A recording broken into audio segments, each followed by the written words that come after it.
Welcome to my channel. இன்றைக்கி Sunday. Next வீக்குக்கான prepping ஒர்க்கெலாம் நான் start பண்ணிட்டேன். நீங்களும் ஸ்டார்ட் பண்ணிட்டீங்களா?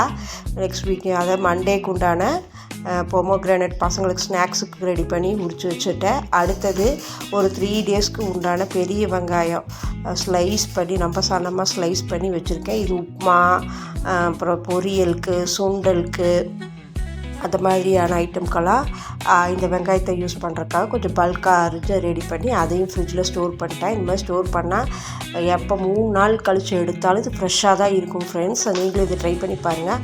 அடுத்தது சின்ன வெங்காயம் கொஞ்சமாக ஒரு சட்னி ஏதோ ஒன்று செய்கிறதுக்கு இருக்கட்டுமே அப்படின்னு சொல்லி எடுத்து வச்சுருக்கேன். இது புளிக்குழம்புக்கு கூட நம்ம யூஸ் பண்ணிக்கலாம். உரிச்சு வச்சுருந்தா நமக்கு ஈஸியாக இருக்குங்கிறதுக்காக நான் ரெடி பண்ணி வச்சுட்டேன். ஆல்ரெடி இஞ்சி பூண்டு விழுது புளிக்கரைசல் எல்லாம் ஃப்ரிட்ஜில் ஸ்டோர் பண்ணி தான் வச்சுருக்கேன். நீங்களும் இந்த மாதிரி ரெடி பண்ணிட்டீங்களா ஃப்ரெண்ட்ஸ்? நெக்ஸ்ட் வீக்குக்கு இந்த வீடியோ உங்களுக்கு பிடிச்சிருந்தா சப்ஸ்கிரைப் பண்ணுங்கள் ஃப்ரெண்ட்ஸ்.